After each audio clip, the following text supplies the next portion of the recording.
What does he want? He said, I need a what? Okay, welcome everyone. A number of years ago, in fact it was the year before I got married, I spent a very interesting Pesach in India, the northern parts of India. I was there for about almost 3 weeks.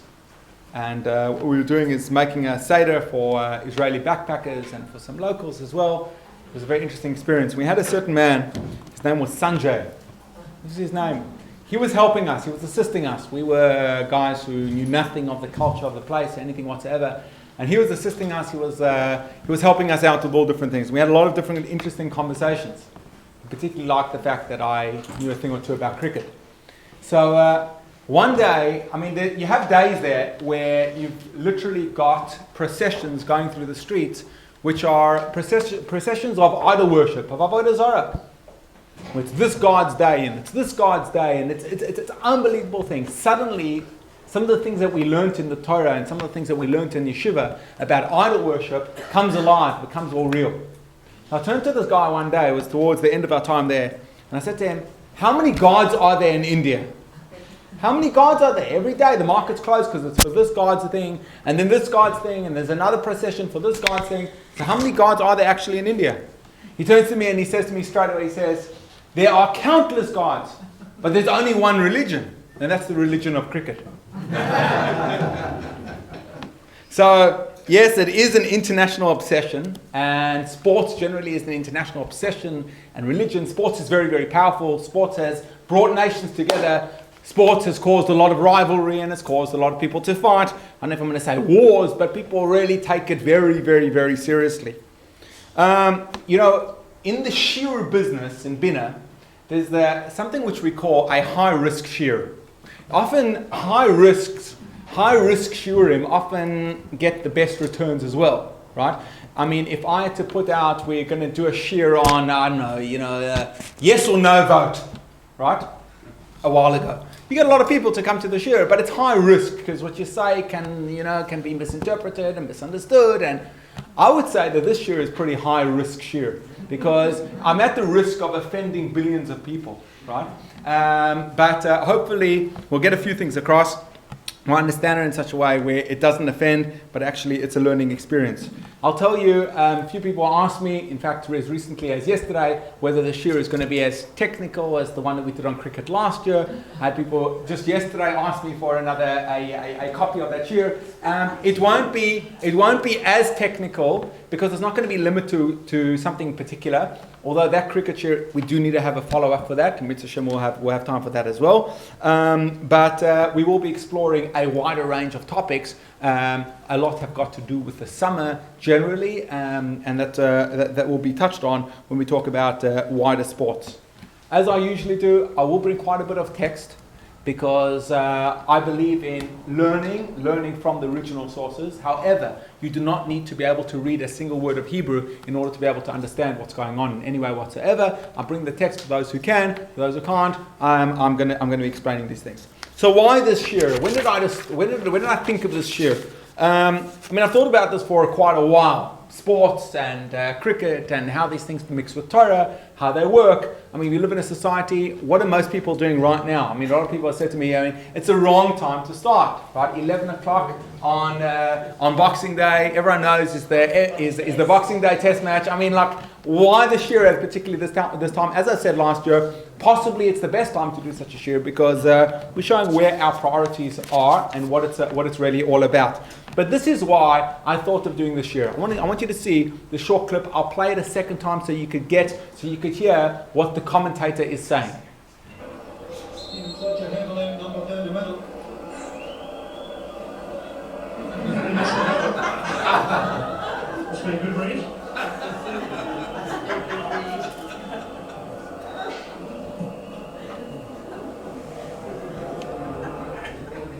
I'll play it one more time, just so that you get it. So you listen to the commentator again. I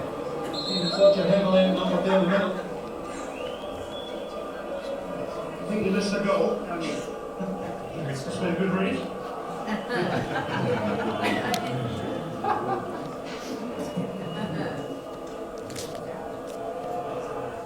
Okay, so So this happened a number of months ago. I don't know if you saw it going around. This is actually a Rosh Yeshiva from Eretz Yisrael. His name is Rabbi Zev Leff, well-known Rosh Yeshiva. I heard him talk about this topic, about what had happened over there. He went to Scotland. He's got a daughter who lives in Scotland. He went there just for a couple of days, and happened to be a big soccer match on, which his daughter's family, had already bought tickets for. It was the last night that they were there, and they said, Zaidi, won't you just come along? He has zero interest in soccer, no interest in sports whatsoever. Everywhere where he goes with his Gemara. And sure enough, that's exactly what he did. He decided he wants to spend the time with his grandchildren, so he'll be there he'll go with the Gemara. This created a huge fire in the world. Why? Because he was criticized on many different sides. He was criticized by the commentators and everyone who loves the game.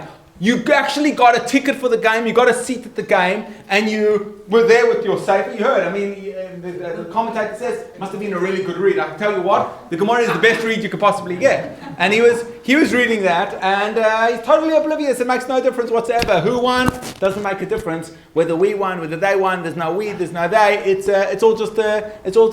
is what it's all important about. He was also criticized by some people in the Jewish world as, hold on a second, what's a rabbi like that doing at the game?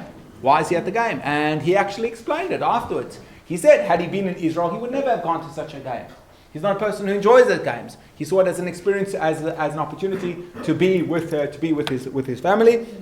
He was praised by others for making a Kiddush Hashem, sanctifying God's name. Look how many people saw that. You know what's really important to the Jews? They're the people of the book. They open the book, they learn inside the book. Even doesn't matter where they are. They use that as an opportunity. And when I saw that, I thought about this is something which maybe we should discuss and see a Torah perspective on sports generally. But as I said, we're going to be exploring a number of different areas.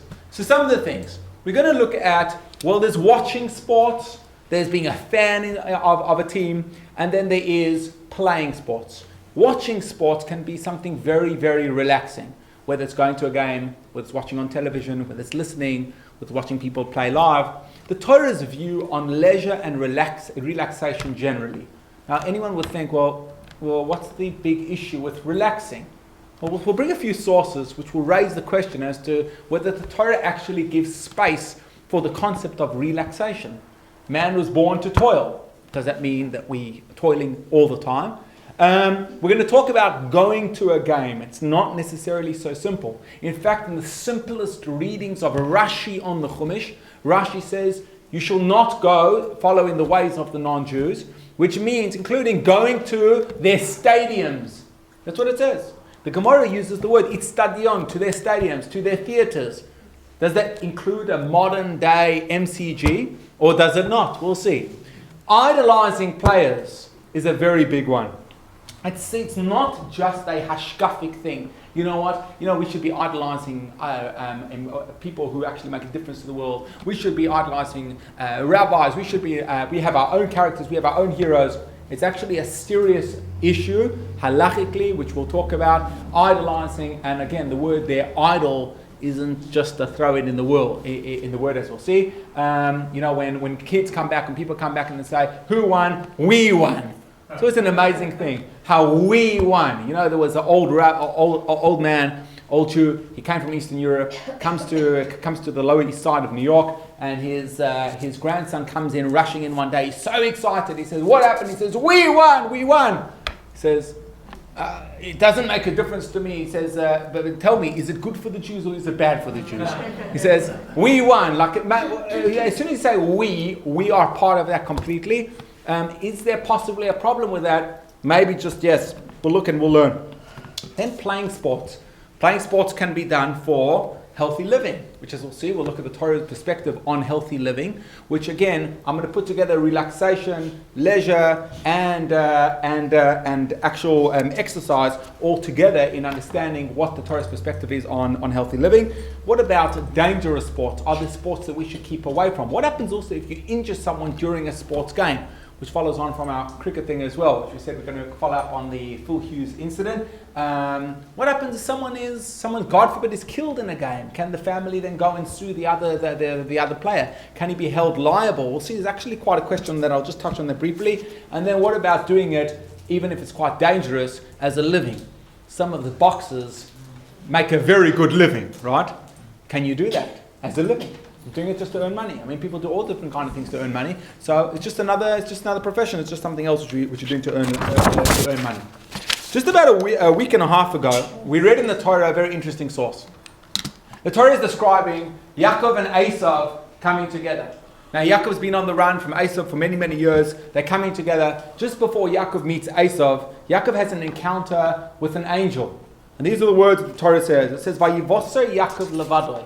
Yaakov remained alone. Vayeovek ishimoy ad alois hashachar. And a man wrestled with him until the break of dawn. If I had to ask you, how do you picture that man? How would the kids draw it in kindergarten? What did that man look like? So often you see, he's an angel, right? So you've got a man and he's fighting the angel and the angel is fighting against him. The angel, if someone had to depict it with some wings, it looks like some with a bit of a crown or something on top of his head to look a little bit holy. Then what happens, the end of the fight is they fought the entire night. Vayar ki lo yocholoi. He saw that he wasn't able to prevail over him. Vayiga b'kaf yirecho. So what did he do to Yaakov? He touched him on his hip at its socket. So that the socket of his hip was strained when he wrestled with him. And we got a mitzvah in the Torah which affects our prices of meat in a very heavy way from there. We cannot eat the sciatic nerve, the gid hanosha, because he touched him over there, or because of that one incident.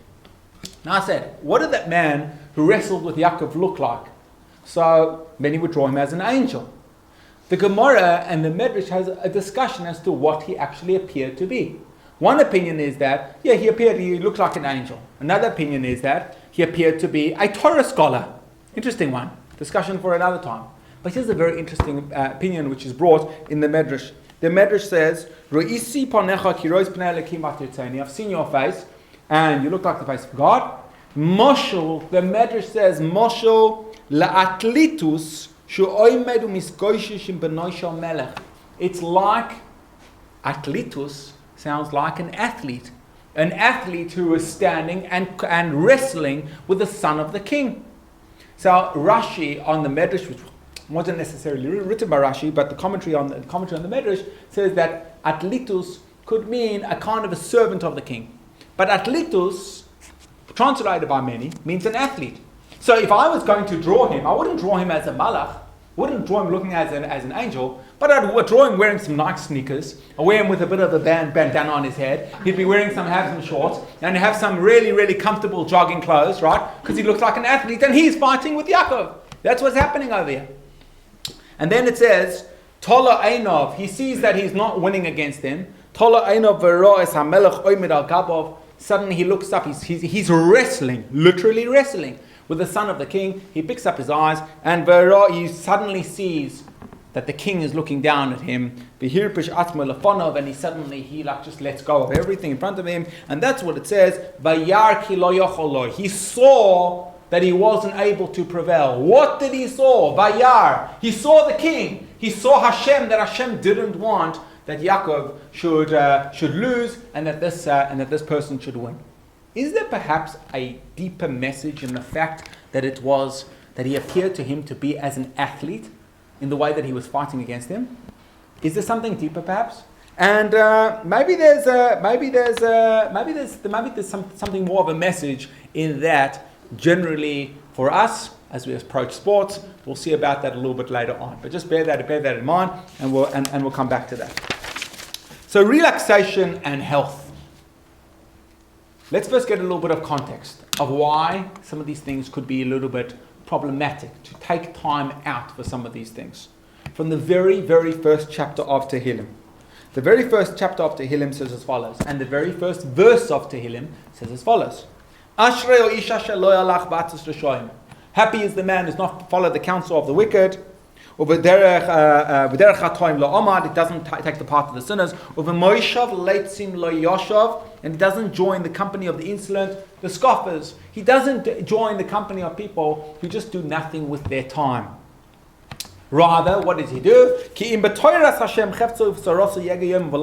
the teaching of Hashem is his delight. He studies that teaching day and night. That is what he does. This is the opening verses of Tehillim. Very first verses. You want to know what Tehillim is about? You want to see what's most important in life? These are the opening verses. So there's this concept of Moishav Leitzim, of a band of leitzim, people who just sit around, insolent people who are not doing anything with their time. Rather, your time should be spent studying the Torah.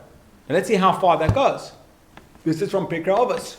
Rabbi Chanina ben Chadian, Rabbi Chanina the son of Chadian says, Shnayim sheyoshvin ve'ein b'neim divrei Torah. Two people who are sitting, anytime two people come together, even at the coffee shop, and they're not talking words of Torah between them, harei zeh moshav leitzim. That is defined as a moshav leitzim. That's what's defined as the company of the insolent. Shenemar, it says, moshav leitzim lo yoshav, that in the company of the insolent, he doesn't sit. This seems to imply that anything but Torah study is considered to be a moshav leitzim. Now think a little bit. Well, watching sports, relaxing, going for a walk, is that called moshav leitzim? I mean, it's a strong question.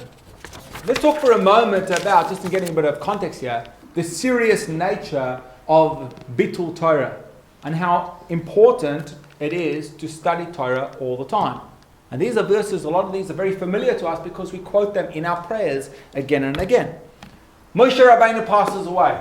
Yeshua takes over. In the opening dialogue that Hashem has with Yeshua, these are the words. Hashem says to Yeshua, Lo yamush, this is the way you're going to be succeed. Lo yamush sefer HaTorah zeh mipicha, the books of the Torah, the words should never cease from your lips.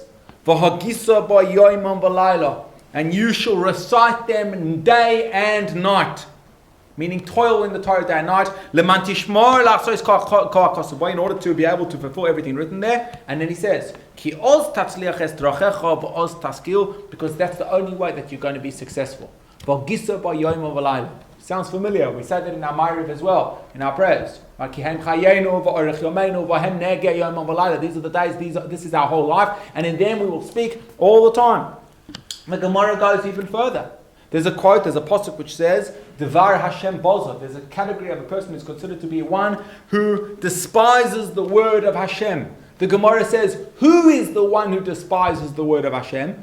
You might think someone who, he says something bad about someone else. It might be those also considered to be despising the words of Hashem. But what is despising the words of Hashem? Rabbi Noiroi says, Kol she'ef shalasik b'Torah v'eino oisek. Anyone who has the opportunity to study Torah, it's possible for him to engage in Torah. He has an opportunity to go and learn, and he doesn't learn, which, by the way, makes it very difficult for us today, because today, there's shiurim all the time. Every second of the day, you could live for hundreds of years and not finish all the shiurim that there are online. There are thousands and hundreds of thousands of shiurim. You could always learn. The possibility is always there to engage in Torah study. But someone who doesn't is considered to be despising the words of Hashem, which are very strong words, which, by the way, the next of the words are, he koreis to koreis, that person will be cut off. Those are the next words of that verse. So this sounds like it doesn't leave a possibility for anything but just Torah study all the time. How does that work with taking care of our health? How does that work with relaxation? How does it work with leisure time? Is it only, we're just going to be learning and only Torah the whole time? The ideal is yes. But what we're going to understand is that other things can be made part of the Torah experience. And other things can be made part of serving Hashem. And when it's done in such a way, where it's not the end in itself, but it's a means towards an end, then that becomes part of the service of Hashem. This is the golden rule for this entire shir. The golden rule for our approach to sports, to relaxation, to leisure time, is that sports should not be an end in itself. Even being healthy shouldn't be an end in itself, just to be healthy so that we live. It has to be for a higher, greater purpose. Let's look at it in the words of the Rambam himself. Towards the very beginning of the Rambam, he writes as follows. He says, Hamanig atzmai al pi refuah. Now the Rambam was a great doctor as well, but the Rambam is for us, he's more than a doctor. He's our great rabbi. And the Rambam says, Hamanig atzmai al pi refuah. Someone who conducts himself according to medicine, which means according to the ways that a person should take care of their body. Im somal libo, look at his first words. He says, Im somal libo sheyeh kol gufa ve'varim shleimim bilvad. If his whole intention is just so that his body should be healthy, and that he could have children to do his work for him, that is not a good way. It's not a good way for a person to want to be healthy just to be healthy. He says, however, and the Yosem Ali boy, what a person should put to the heart is that his body should be strong and complete in order that his soul should be tranquil to acquire the knowledge of Hashem. He says because a person cannot serve Hashem properly if he's hungry or if he's sick or if one of his limbs are hurting him. What did the Rambam tell us? The Rambam said, health for the purpose of health. That's not part of. Even as the great doctor, I don't condone that. That's not what it's about. But health for the purpose of serving Hashem, so that a person should be healthy to be able to serve Hashem. That is an incredible thing. And he ends off with what Shlomo HaMelech said. He says, Shlomo HaMelech said, "B'chol derachecha da'ayu, know Hashem in all your ways, all your paths. Know Hashem." How do you know Hashem in all your ways? Meaning even things which are your ways. They're not Torah, which is my ways, but they're your ways, becomes part of service of Hashem. So that's the golden rule behind all of it. Yes? So you can study anything, archaeology, or medicine, or current affairs, in order to achieve a study of Torah. It's not an exclusive Torah only. That is an entire topic on its own. That's the truth. But what one really needs to realize and remember, person needs to Switch off the phone. Yeah, because people switch off the phones. What a person needs to remember is what's the main thing, what's the end, and what's the means towards the end. We can't switch them up. You know, if a person could invest his entire, a person could say, we're going to talk about relaxation now, but a person could say, you know what, I need to relax. I constantly need to relax. I always need to relax. I need leisure. I need to relax. You have people the whole time, what are you doing? We're chilling. We're just chilling. We're just relaxing the whole time. Yes, towards so that I'll be able to have some strength. So you know what you're doing? You're resting the whole day so that you can work for 1 hour of the day. I mean, that would be a joke. You've got to know what's the purpose and what things are besides that. So when it comes to health, there's physical health, it's mental well-being. So, and they both go together. Relaxation is part of it, and that was something which is recognized by the Rambam, recognized in the Talmud as well, that a person cannot necessarily study the whole time, and they need that time out in a kosher way in order to equip them so that they could be able to study better. Look what the Rambam says over here. These are the Rambam in his medical writings. The Rambam writes as follows. He says as follows. Now this one, I didn't bring a translation for because I didn't find any translation for this. The Rambam says, it's the right thing that you should renew your focus with regards to the movements of the soul. What the Rambam is actually saying is that the focus of exercise and everything should be to bring you to great, good mental health. The main thing is the soul. When he says soul, he's talking about the spirit, not just the physical body. More than just the movement of the body. Just like the spirit is stronger and is greater than the body. He says, he says, then all exercise that you do, your intention should be that it should bring you to joy. You know, people, the best thing to do, people say, when you're stressed and you've got a lot of thoughts and a lot of things, so go take a walk, do some exercise. And, you know, the scientists today, the doctors today, it releases all different things with chemicals and all different kind of things. Well, the Rambam says that very early on. He says, these things are important. But here's interesting. What kind of games does the Rambam tell you to do? Rambam says, probably one of the first sources in the Torah for cricket. The Rambam says, V'hadover hayoser nekol hagir boy. He says the easiest way to get there is is playing with a small ball. Why? Playing with a small ball. Al shar minei amlus is better than all other exercises. Why is that? Because you can get all your limbs working, multiple limbs working at the same time. Or you can use only some of them and not all of them. You can choose how much you want to put it in, right? You can run around and you can just throw the ball like that, or you can, you know, things with a small ball. But then he sings, he says, he finishes off and says, and it's also the great thing about this, he says, you won't have danger and injury which come through many other exercises. You'll have less injuries that come through the exercise of playing with a small ball than you have with other things. Just think about it, by the way.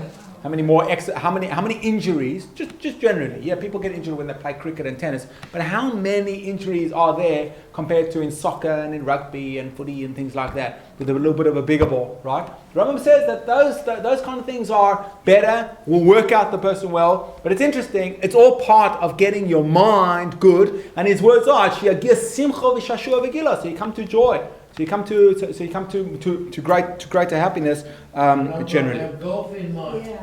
Maybe he had golf in mind. I can't see the Rambam golfing. I'll tell you an interesting anecdote because this touches on things being an end in itself, not just a means towards an end. And when we talk generally about relaxation, there's great people who also are able to relax, but they relax in different kind of ways.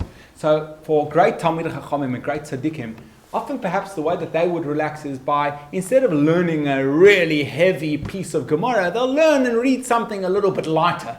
They won't be as heavy. It'll be something, just a little bit of a talk, something a little bit lighter.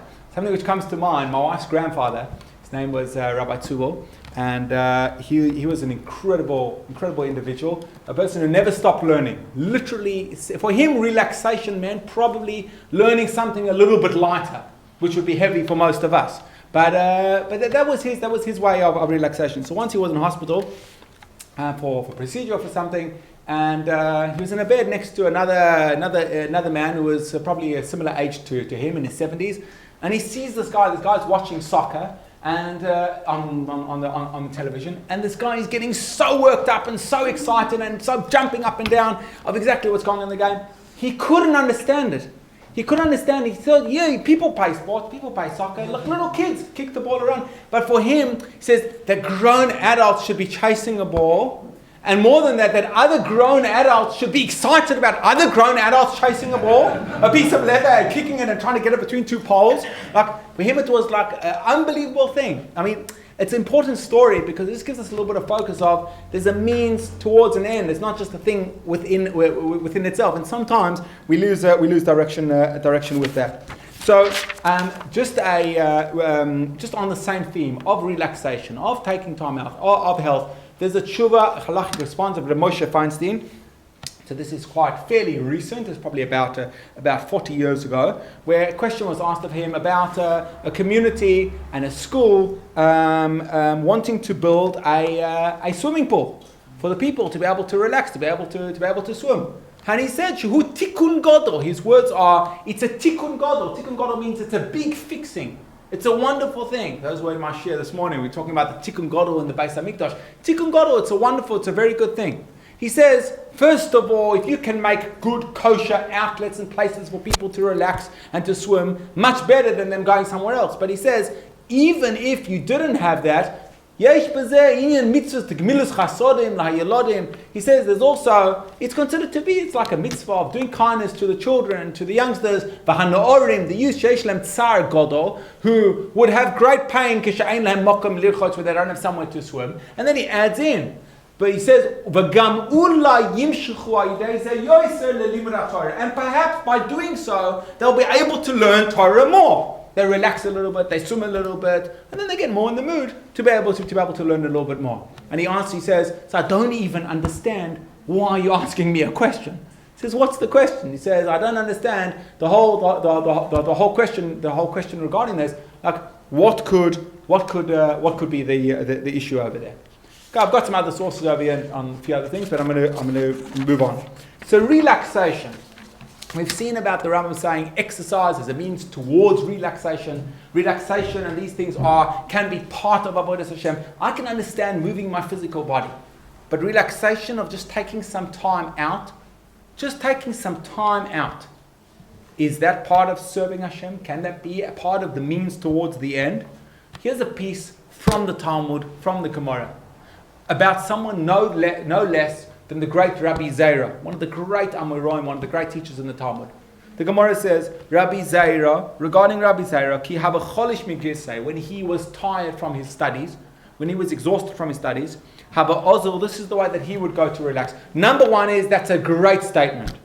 It recognizes that even someone like Rabbi Zera could get tired in his studies. Sometimes it was difficult for him. This is a great man. Nonetheless, what would he do?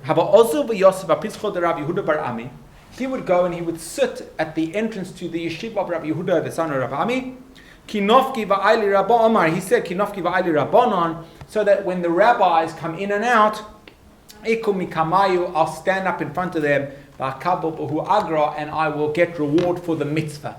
Meaning, this was his way of relaxing. By doing another lighter kind of mitzvah.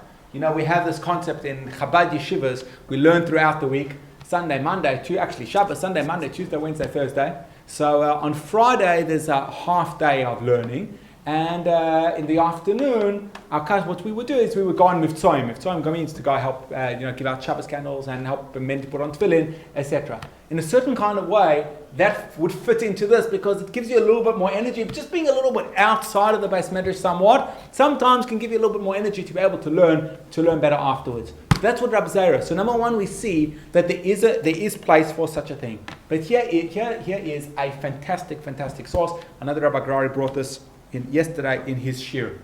The Rambam in Shmoina Prokim.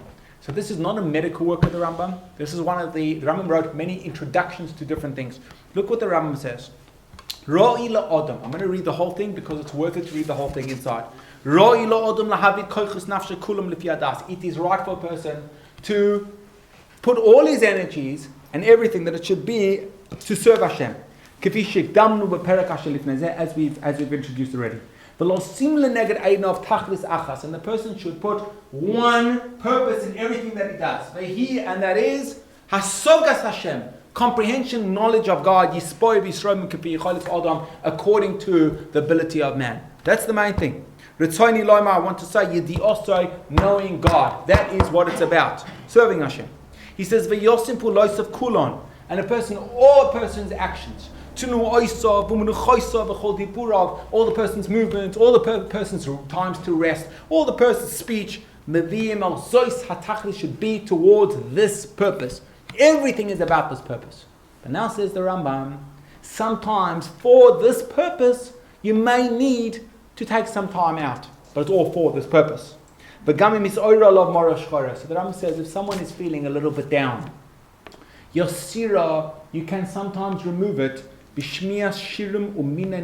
by listening to music, listening to songs, and by going for walks, going for walks in gardens, or and going and look at nice architecture, nice buildings, or be yeshiva to rest noise and sitting with things which look good, etc. Similar kind of thing, things that could make a person literally have a broad soul. These are the kind of things that could possibly make a person feel better. Notice the Rambam is not mentioning, go open another book and learn something else and that. Obviously that's ideal, but if that's not going to work for you, the Rambam says listening to music, going for walks. Basically, he's saying a bit of a vacation, right? A bit of a holiday, right? And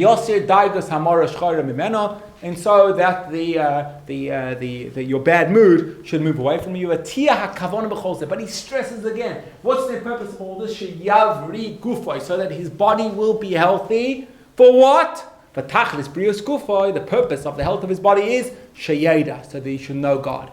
The whole purpose is to serve Hashem.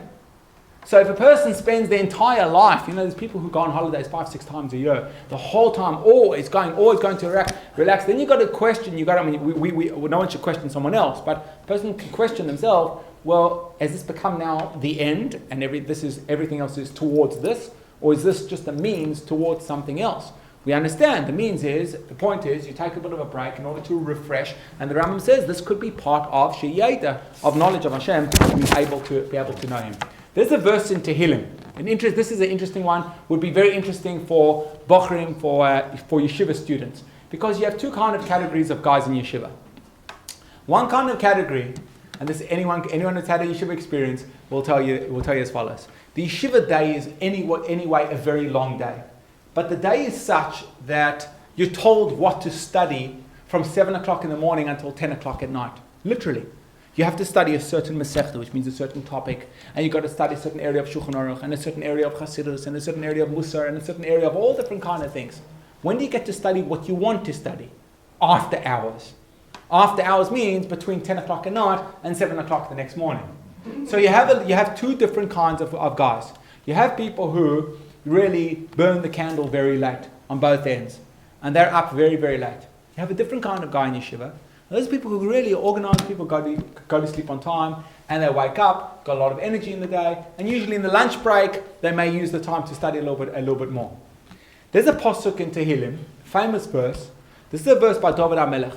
He's actually saying that running out to business and working very, very hard is not necessarily the way that's going to overpower trust in Hashem. He says, Shov lochem mashkimei kum ma'achrei Shabbos. He says, in vain do you rise early and stay up late. He says, Oichle lechem atzavim, you who toil for the bread to eat. He says, he provides as much for his loved ones while they sleep. Literally it means that Hashem will take care of those who trust in Him. You know, people are waking up early and going to sleep late with business. Those who sleep, sometimes Hashem will, if they trust in Hashem, they say Shema at night, Hashem will take care of them.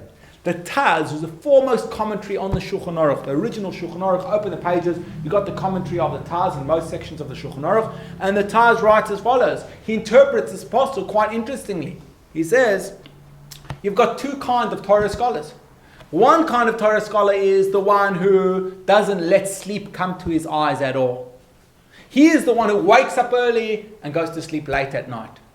And then you got v'yesh talmidei chachamim, and then you got Torah scholars sheyishenim harbe, who sleep a lot. Kedei sheyiyu lehem koyach hachozuk zrizus leiv, so that they will have the strength la'asuk b'Torah to be able to serve Hashem properly. Or be'emes, in truth, I'm just reading the bold words, yochol lilmod b'sha'achas. Many times this person goes to sleep on time, wakes up on time. Not that he goes to sleep late and wakes up early. He will be able to learn in 1 hour, what the other guy can only learn in 2 hours. So he's not actually gaining by not sleeping at all. He says, definitely they get reward, both of them. But that's what the Pasuk could be saying. The Pasuk is saying, hold on a second, Shov lochem, it's for vain, it's for nothing that you're waking up early and you're going to sleep late. Mashkimei kum, ma'achorei Shabbos, you're staying late in the Beis Medrash at night. He says, because I could give the same thing to the one while he sleeps. When he's sleeping, he can get the strength to be able to do the same thing. What are we seeing from here?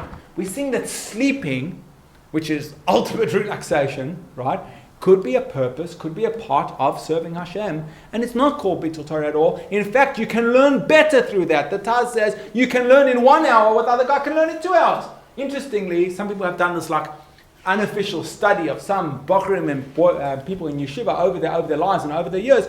Most times what you find is that the people who went to sleep on time and woke up on time, most times learned much more. When you look at it many years later, they learned much more, they acquired greater Torah knowledge, they understood it much better than the people who really didn't sleep at all. It's an interesting thing. It's about the short term versus the long term in that kind of way. Just in this way, there is a, on talking about relaxation and taking some time out, there is a famous letter of the Chazon Ish. Chazon Ish passed away in 1953, one of the great rabbis of the last 150 years. And the Chazon Ish writes to a person, this is a student, who had written that he needs to take a bit of time out from learning. It's a little bit some time off in order to rest up, and he feels terrible about it because he's learned everything that we've quoted until now about the importance of studying Torah at all times, and he doesn't want to be part of Moshe Leitzer, but he doesn't want to Dvar Hashem Pozer, doesn't want to desecrate the word of Hashem in any way. So what should he do?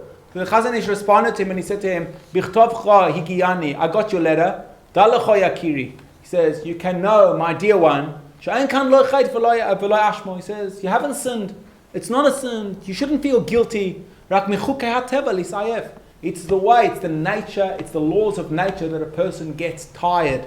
He says that a person should not cheapen, don't play around with the rules of nature. He says nature works in a particular kind of way. A person needs to take a bit of time for some of these things. So talking about the importance, yes, you need to take time for sports. Relaxation is part of that. We saw that from Rabbi Zera. We see that from the Taz. We saw this from this letter. There's a lot of these things that a person can do. Just always remember, it's a means towards an end, not the end in itself. Are there kinds of sports that you should keep away from? Anyone think? Anything? that a Jew should stay away from? Wrestling. So guess what? Well, we saw that Yaakov wrestled with an angel who appeared to him to be as an athlete, right? So maybe that's the very first source. That's the Soresh or Esav. That's Esav's angel. Someone who appears to be in such a way. In fact, there was a question, a famous question, which was asked to the Noda Yehuda. Noda Yehuda, he lived a couple of hundred years ago. Great rabbi, chief rabbi of Prague, great halachic authority. And the question was asked, can Jews go hunting? It's a long letter, which he addresses. He says, well, there may be an issue of tzar balachim, of pain to animals. There may be an issue of bal tashchis, of just wasting God's creations. I mean, we're careful not to waste cups, not to waste anything. You don't want to waste that, don't waste food, you don't want to just kill things for no purpose. He explains that actually you won't have those isurim, you won't have those prohibitions in this situation. But after explaining why there's no technical prohibition from the Torah, he says, Va'omnom, however, Ma'oidani tama, I am amazed, al guf hadovar, on this thing itself that you're suggesting, to go hunting. Which people do we know that were the Torah describes as hunters? Nimrod and Esav were hunters. It's not the ways of the children of Avram, Yitzchak, and Yaakov to do these things. So sports that are not within the Jewish spirit, boxing, wrestling, combat sports, all these kind of things, he says, keep away from that. That's Esav and Nimrod. They're busy with that. Esav is the Isha Day Tzayed. Nimrod is the person who the Torah describes as the Your Gibor Tzayed Lifnei Hashem. He was a hunter. Those are people. Keep away from that kind of thing. But then he says, another issue he finds with it is, he says, there's another issue, and that's the issue of danger. He says, how could you put yourself into a situation where when you're going into a place which is to go to forests, to places where there's great danger over there? Hashem commands us, we need to guard our souls. We need to take care of our health. Putting yourself into danger. There he does point out, someone who is poor, or someone who's doing it as a living, he hunts in order to get food for a living, he says that the Torah allows. The Torah allows the person to take risk. He says even to cross the seas. I mean, those days they weren't going in a 787. Those days they were going on boats across the seas, and so very often a person wouldn't return. There would be pirates, and there would be gusts and storms at sea, and sometimes it could be dangerous. But the Torah permits a person to be able to do that, right? But that's all for the purpose of business, to earn a living. But not for the purpose of earning a living. He says to put yourself in danger is not something which you can really do. It's interesting because Reb Moshe Feinstein was asked this question by a Jewish sportsman who wrote to him. He asked, can I do this as a living? I think he was talking about to play the game, Mishak Zrikas HaKadurim, of throwing the ball, Shenikra ball balaz, which is called ball. I think it's baseball, okay, because it's talking about throwing the ball, not kicking the ball. He says, is there an issue to do that as a living in any way? He says, no. He says, even though that 1 in 1,000 get hurt from playing the game, he says, it's just like if you're doing it as a living, it's like any other business, that there's always a little bit of a risk. There's a 1 in 1,000 risk. It's something which a person can do. However, I would suggest that boxing and contact combat sports, the risk is probably more than a 1 in 1,000, or he says, I love in 1 in a couple of thousand. Maybe it's a little bit more. Either way, it's not something which fits into Bnei Avram, Yitzchak, and Yaakov, the children of Avram, Yitzchak, and Yaakov. So, sports that are not within the Jewish spirit, or dangerous sports, are definitely something a person shouldn't engage in. But to do it as a living, it would seem to be that is okay. What happens if, very briefly, and I will remind you, we started a little bit late, but what happens if, I think that's the first time ever that my father-in-law finished his year a couple of minutes late, okay? I cannot remember that. I literally can't remember that, okay? What happens if a person hurts another person while playing sports? Now, there's actually an entire topic on its own. Now, interestingly, this is a question which is already brought in the Beis Yosef, which was discussed about two people, Shnayim Shiz Avku Yachad, two people who are wrestling. They were playing. Wrestling isn't a new thing. Wrestling is something which people always did. They're wrestling with each other. One's trying to cause the other one to fall onto the ground, and he hurt him. Does he need to pay damages? The answer was, he does not need to pay any damages. And there was a great question asked on that. The question is, the Gemara says, the halacha is, if one person comes over to another person and he says to him, you know what, You can knock out my eye, and you don't have to pay any damages or anything whatsoever. Blind my eye, take away my ear, whatever it is. Does he have to pay damages? The rule is he does need to pay damages because the person has no authority to give away his body. You don't have authority. Your body belongs to Hashem. He gave it to you. Just like you're not allowed to do other things to your body. You're not allowed to hurt yourself. You can't say it to someone, and therefore the person does need to pay the damages. So how come over here when two people wrestled with each other, one guy hurt the other guy, he doesn't need to pay? His answer is there's a big difference when each one allows the other one to do the same to him. For some reason, there's a concept in halacha which is called mechila, which means you forego it. I forego the payments that you're meant to pay me, and therefore, if two people are playing in a game where they know that each one could be injured, and it's willing on both sides, it can't be willing just on one side, it's willing on both sides, and that's okay. I'm going to just go a little bit ahead, because I know that we're pressed on time. I'll take a question after. How about going to a sports game? Okay? Anyone see that picture? Okay, so in a week's time we have the Siyum Hashas. The Siyum Hashas takes place in MetLife Stadium in New York, in New Jersey, New York, where you're going to have 100,000 rabbis all coming together, people who finish the entire Shas, and that's what happens when you buy your ticket on the wrong day, right? Is there an issue with going to a stadium? The Torah tells us, this is the reading we read on your kippah, in fact, the Torah says, you shall not go in the ways of the Canaanites and the Egyptians, which I'm taking you into the land. Nor shall you follow their laws. What does it mean? Now Rashi has a big issue. He has a problem with that. The Torah just told us, I don't want you to copy the practices. So what's the Torah adding on when it says, and don't follow their laws? Rashi says, this is not talking about their idol worship. This is talking about, Rashi says, these latter words refer to their social customs.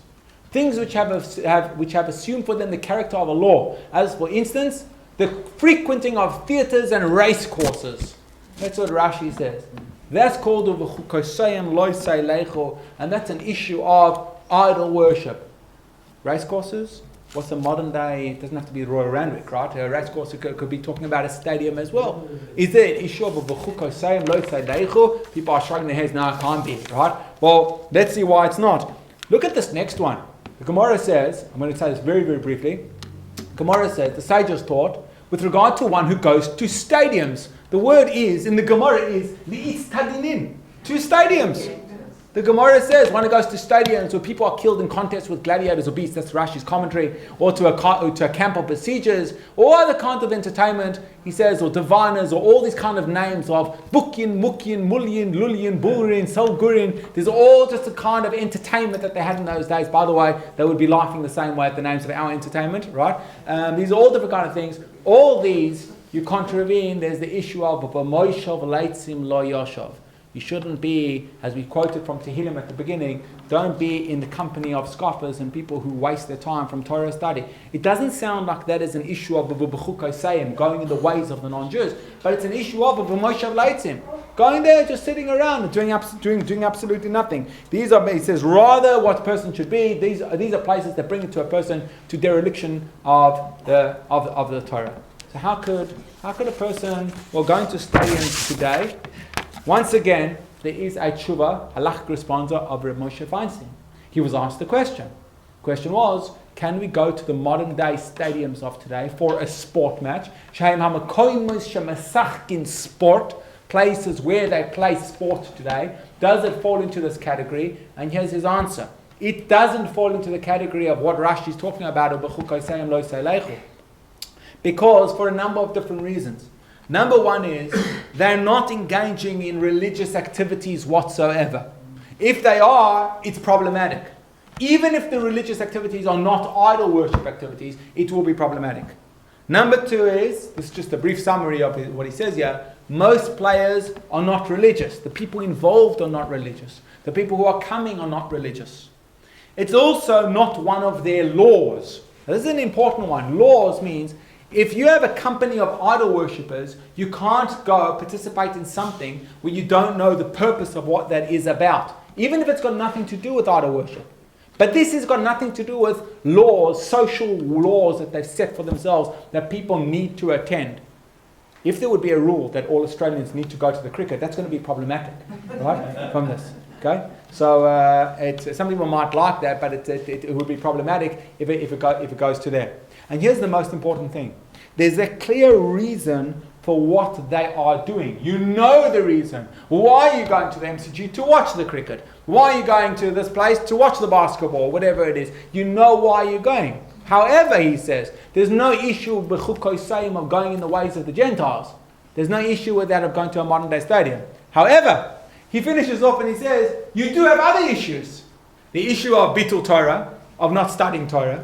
The issue of Moshav Leitzim Lo Yoshav, which we quoted from the Tehillim at the very beginning, which these are not a stadium issue. These could be any issue. But as we've explained throughout, if these things are part of your service of Hashem, then it won't necessarily be called Bitul Torah either.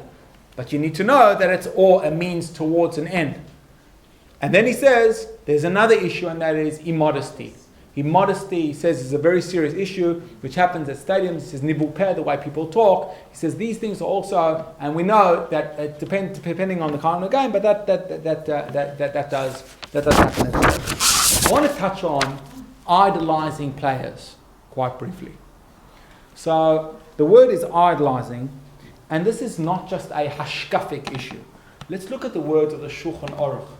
Shulchan Aruch, Code of Jewish Law. Some people say, I don't know, the Gemara and these things are a little bit too much. The Code of Jewish Law. Code of Jewish Law says, Osur lesaper b'shvachin shel ovdei kochavim. One is not allowed to speak in the praise of an idol worshipper. Okay? Afilu loimar, even to say, kamonoe ovdei kochavim ze b'tzurasa. Even to say, look how beautiful this guy is. Or to say, kavachoyme shesaper b'shvach maisov. Or how much more so, you can't say how good are the things that he's doing. Or to say, wow, look how amazing the things are that he does. If your intention is to praise Hashem, who has created such a brilliant mind, or something like that, he says, then that is okay. What is the reason for this prohibition? It comes straight from the Gemara, by the way. What's the reason for this prohibition? What could you think? Why would the Chacham say, I'm not praising his idol worship. This guy knows how to bow down to an idol really well. It's saying, you're not allowed to praise, this idol worshiper, you're not allowed to say he's such a clever man. You're not allowed to say that he's such a strong man. Why are you not allowed to do that? What's the problem? I'm not praising his idol worship. Torah says, the Chinuch, who gives reasons for the mitzvah, says, the reason is you cannot, Hashem wants us to keep away in machshava, in our thought, in our speech, from such things, because nimnoim bekach milischaper imoim, because Hashem doesn't want us to attach ourselves to them. When you say this guy is so intelligent, you know what? Very often, a lot of times, people who fell into the trap and people who fell for and became apostates and left the ways of Torah mitzvahs, they weren't convinced by a person who came to speak to them in religion. They were often convinced by a person who spoke to them about science, a person who spoke to them about other things, or a person who appealed to them in many other ways. So the Torah says, the Chachamim said, keep away from these people generally, because afterwards, you're going to run after their love as well. And that's a problem. And therefore you're going to learn from Masayim Haroyim, from the bad things which they do. However, it would appear that this particular one is particularly about idol worshippers. As you see the words of the Chinuch, it says, B'misha oived akum. It's someone who serves idol worship. And this is something which is also discussed at great length. What comes out is that this is something which is particular to idol worshippers. There is another very not known prohibition, something in the Torah, and that is the issue, the prohibition of chanufa. This has got nothing to do with idol worshippers, nothing to do with non-Jews. It's got to do with Jews in the same way. Chanufa means flattery. The Torah says that a person that lo yisechonem, which means that a person is not allowed to praise the actions or praise a person who does wrong things, who does bad things. Now, how far do you go with that? Because why am I mentioning this is because would there be a problem to go after, to support a player and to become a great fan of the player because he's so good at kicking the ball, but you know that the guy is a lowly, reprehensible human being. He's really good at many other things. This is a very big topic with regards to Politicians as well. Can you support the politician because he's done some really good things for Israel and for everyone else, when the guy isn't the finest person that you want to use as an example for what your children should grow up to be, right? We're not saying who we're talking about, right? Anyway, okay. And this is a whole discussion. It's a discussion in the Talmud. However, it's a discussion, an interesting story which happened with, I'm finishing up over here, but it's an interesting story with Agrippas HaMelech. There was a king, his name was Agrippas. He wasn't allowed to be the king halachically. One time he was reading the Torah for all the Jewish people, and he came across the verse, the pasuk, which says that you're not allowed to appoint a person who's not one of your brothers to be the king. And he started to cry because he realized that he's not allowed to be the king. And the rabbis turned to him and they said to him, "Don't worry, Agrippas. Achinu ata, you're our brother, you're our brother." The Gemara says that at that moment, the sages wrote their death warrant. The Torah considered it to be, Hashem considered it to be a terrible thing. That they said, "You are our brother," as if to say that they were condoning the kind of person that was okay with what he was doing. But what comes out is as follows: is that the technical isur, the technical prohibition of praising the actions of a non-Jew, is only one who is serving idols. What about the soccer player? The soccer player, to say he's a really good soccer player. Is there any issue with that? Technically, what comes out from a tshuva of Rabbi Moshe Feinstein, and this was an interesting topic. There was a person who was a doctor in the community, a well-known person, but he wasn't kosher in all other areas. And the question arose, can we give him a kibbud in shul, allow him to open the Oron in front of all the people on Yom Kippur? Would that be condoning his other actions? It was a major question, which is a shir on its own, right? Is it? And his conclusion was, he went through a discussion of this. He said, regarding praise for the qualities of a person who's got other serious shortcomings, he says when it's clear that the praise is only on, you're not praising the person. You can't praise the person and say, this guy is a great guy. You can't do that, because then you are endorsing the other things that the person's doing. What you can say technically is that he is a good soccer player. He is a good doctor. He is a kind person in other areas. That you can say. However, he does still say it's still a maila tov, it's still a good quality to avoid praising even the qualities of such a person. Why? Because children and others see it. Hey, this guy's getting kibbud. It must be everything okay. The rabbi's okay. The rabbi said that it's okay. It's all very good. And that's what's so important, is to remember the reason behind the issue. So, to teach our children that these people are celebrities and these people are people that they should run after, that's problematic. They should not be the heroes. The heroes are Rambam, the Rashi, Rabbi Akiva, Rebbe. These are the people who people should run after. You can't say that they're heroes. Can you say that the person is a good player and they can admire them for their soccer skills? That you can do. You can say he's a good rugby player, he's a fine player, he does a lot of charity, he does a lot of good things. That you can do. I must say, Rabbi Moshe Feinstein does say, Ma'ala Tov is still a quality not to praise even that, because you know what happens, you praise this, and then you go into something else. So just in summary, finishing off, getting back to Yaakov and the angel. Yaakov and the angel, we need to know that health and relaxation and all these things are a means to something else. But in order to ensure that we don't get carried away with the means and make that into our entire existence, our entire life, we've got to, like with everything, a person needs to asay l'chorav. Our sages tell us, asay l'chorav, a person needs to have a teacher. You need to have a teacher, you need to have a friend, someone who is going to ensure that you maintain the proper balance, so that this is always a means towards an end and it doesn't become the end in itself. Getting back to Yaakov and the Malach, perhaps, I'll suggest, but maybe the reason that the Medrash tells us that the Malach appeared to Yaakov to be as an athlete, atlitus nid meloi, he appeared to be like that, is because he saw the words of the Apostle were Vayar ki lo yochol lo. He saw that he's not able to beat Yaakov. So he said, you know what? He came up with a brilliant idea. Do you know how I'm going to beat him? I'll beat him through sports. I'll come across as an athlete. In that way, I'll be able to cause him to sin and I'll bring him down all the way. So that's the thing which requires. Why? Because the Jew knows that he needs to do some sport. The person knows that they do need to do exercise. The person does need to relax. It's all part of the service of Hashem, but needs to ensure that it's not the Sar Shel Esav. It's not Esav's angel.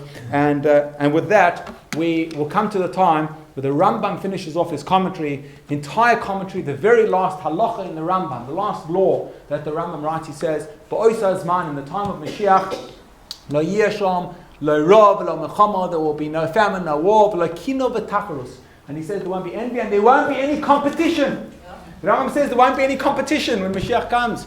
Right? Sports are all about competition. We'll still be keeping healthy, but I suppose then we'll realize that it's all just it's a means towards serving Hashem and doesn't become